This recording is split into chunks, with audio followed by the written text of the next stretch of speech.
सभी को राम राम। आज 18 फरवरी है। अभी जल्द ही एक चर्चा का विषय है जहाँ पर एक 13 साल की लड़की ने दावा किया कि भगवान उसके सपने में आए और उन्होंने उसे बताया कि वह कहाँ पर मूर्ति रूप में हैं और वहाँ पर खुदाई करवाई गई तो वहाँ पर से भगवान श्री कृष्ण जी की मूर्ति मिली है।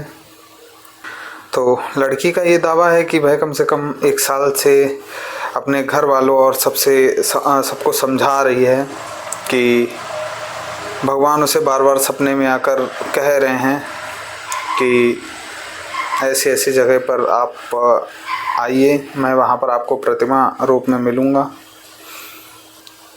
वहाँ पर खुदाई करने के बाद भगवान श्री कृष्ण की प्रतिमा वहाँ पर से मिली है। उसके बाद लोगों ने उसे ब्रह्मदेव स्थल पर ले जाकर वहाँ पर विराजित करके मूर्ति की पूजा पाठ शुरू कर दी। लोगों का तांता लगने लगा।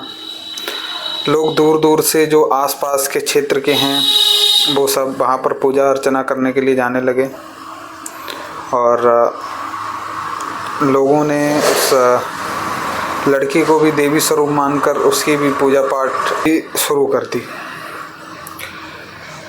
पूरे क्षेत्र में ये बहुत ही चर्चा का विषय है। हालांकि इसमें कितनी सच्चाई है और कितना ठीक है यह भी कहना मुश्किल है,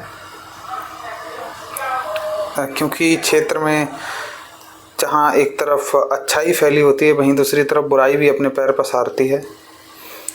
दूसरी ओर पूरे क्षेत्र में भी यही चर्चाएं दौड़ी चल रही हैं कि कोई रंजिशन या किसी साजिश के तहत ऐसा किया गया है, क्योंकि जहाँ पर खुदाई की गई वो कोई मज़ार की जगह थी। तो वहाँ पर मुस्लिम पक्ष ने विरोध भी किया था उस खुदाई के लिए, लेकिन ग्रामीणों और सभी ने एकत्रित होकर वहाँ पर खुदाई की। तो एक तरफ पूरे क्षेत्र में यही चर्चा का विषय बना हुआ है कि चलिए ठीक है, मूर्ति मिली है, अच्छी बात है।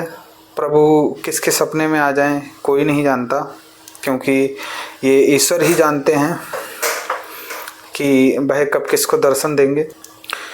लेकिन जहाँ एक पक्ष इससे ठीक मान रहा है वहीं पर कुछ लोगों का मानना ये भी है कि चलिए, ईश्वर ने अगर उसे मूर्ति को दिखाया या अपने होने का एक प्रमाण दिया या बताया कि वह कहाँ पर स्थित हैं, तो उस चीज़ को हम लोग नहीं नकार रहे हैं। वहीं दूसरी तरफ उस बच्ची को भगवान का स्वरूप मानकर और भगवान के ही साथ विराजित करके पूजा पाठ करना कुछ लोगों ने इसकी अत्यंत निंदा की। और वहीं अगर हम मूर्ति की बात करें तो कम से कम 1 फुट ऊंची और कम से कम 1 किलो वजन की ये प्राचीन मूर्ति है जो वहाँ पर खुदाई के दौरान मिली है।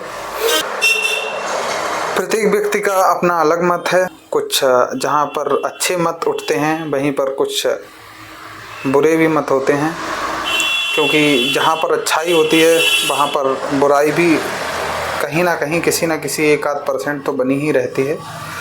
तो हमें उस पर नहीं ध्यान देना चाहिए और भगवान को पूजने के लिए कोई बहाने की हमें आवश्यकता नहीं है। घटनास्थल पर पुलिस भी तैनात कर दी गई है, क्योंकि ये मूर्ति मज़ार के ही पास से बरामद की गई। इस वजह से वहाँ पर धार्मिक उन्माद ना फैले, इस वजह से वहाँ पर पुलिस की तैनाती की गई है।